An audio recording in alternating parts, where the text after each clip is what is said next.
Okay, everyone, we're back on part two of corruption, abuse of power, and abuse of authority.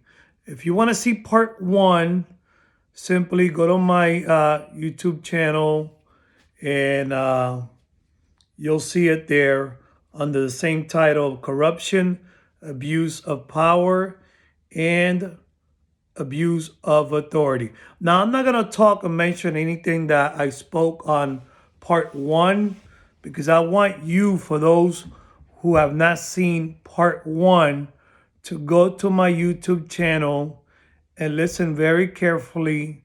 If you like what I'm sharing, or I'm going to be sharing on part two, which is a continuance of part one, uh, well, I advise you to go to my YouTube channel and see part one. Now we continue where we left off. And where we left off is where I was talking about uh, public defenders. That many people has a bad perspective on public defenders, but and briefly, I want to say public defenders, as I mentioned before, quickly, is that their offices are in the courthouse itself. Unlike the private attorneys, their offices are outside the courthouses. So the public defenders, as I mentioned before, and I'm simply reviewing quickly, they get to see the judges, the prosecutors, they get to see other attorneys, private lawyers, all day, every day in the courthouse.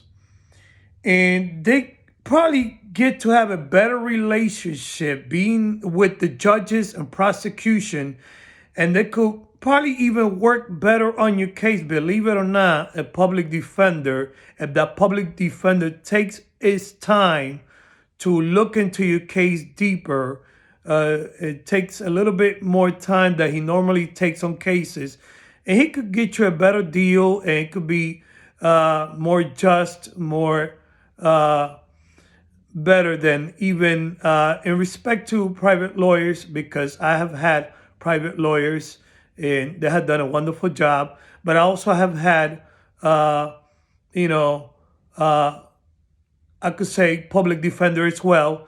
And there have been a few of them that really have done a very terrific job.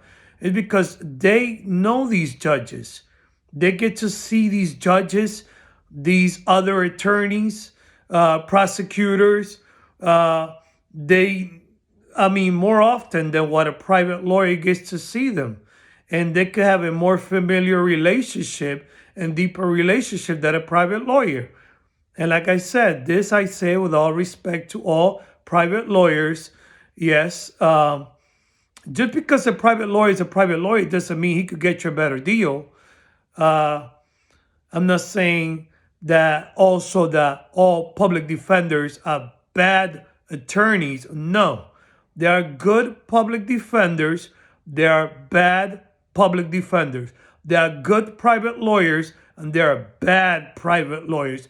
But what I'm saying is that many of these public defenders, they have a better relationship with prosecutors as well as judges, being that they get to see them more often than a private lawyer, and they could probably get you a better deal.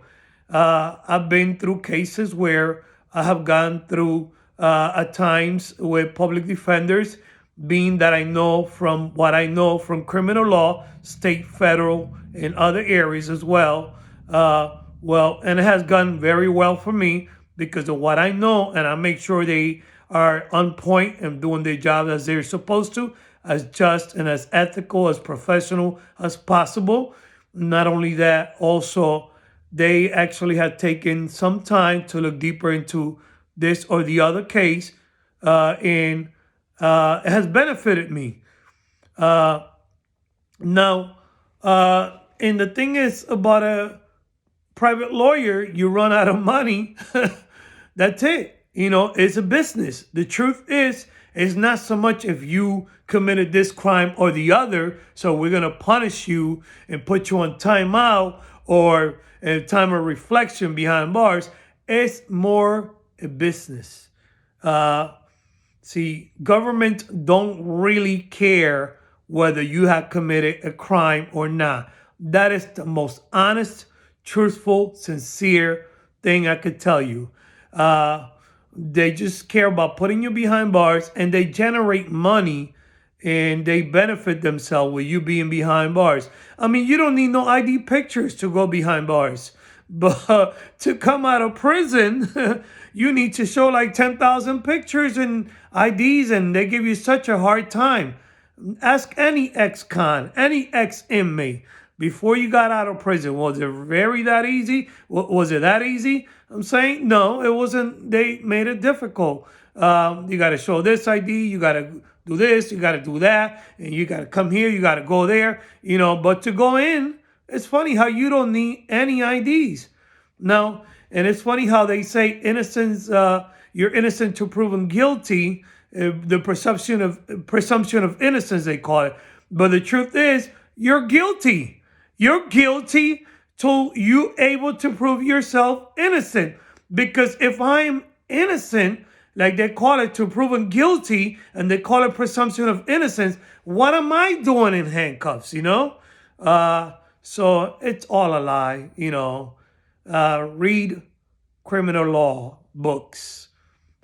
Take time, as much as time as you can, to read, to research, to study into different varieties of criminal law books and different criminal charges. Like I said, it could be very helpful in the near future or now, or to a loved one, a friend, a family. Come out the ignorance, meaning come out of not knowing, and get informed. Get informed, well informed, in the state or the city or in the country that you live in, and get to know that country's laws. The more you read, the more you understand. And if you're able to connect with a lawyer, ask him questions. There are many lawyers that are willing to sit down with you and have a nice chat. If you have questions, if you have curiosity, if you're sincere about getting to know something of that country's law, it is important, because corruption is not a myth, it's not a legend. It is very much alive back then, and it still is now, and will always be with us. Corruption, abuse of power, abuse of authority. And I'm not saying that you don't have to become a lawyer. You don't have to be even a paralegal, but it's important. It is extremely important for you to be informed. My dear friend, brother, sister, I want to thank you for listening to my words that I share with you in part 1 of corruption, abuse of power, and abuse of authority, and now in part 2. I hope I've been able to help you in some way, and I hope you feel encouraged and passionate about getting to know your country's laws, whether misdemeanor charges, felonies, criminal and state, federal, and in any area you can. Get to know as much as you can, as much as a lawyer or even a paralegal. So that way, like I said, if you're unable to defend yourself, or if you're able to defend yourself, fine. If you cannot, well, then you make sure that attorney that you hired, whether it's a public defender given by the government, or a private lawyer that you hire, make sure you get your money's worth, and and there's value in your time, not only in your life as well. So here are my final words, and I will be loading up other videos as well as other topics extremely important that can help you in your daily life as well as your family and your friends. Stay connected. Have a wonderful day.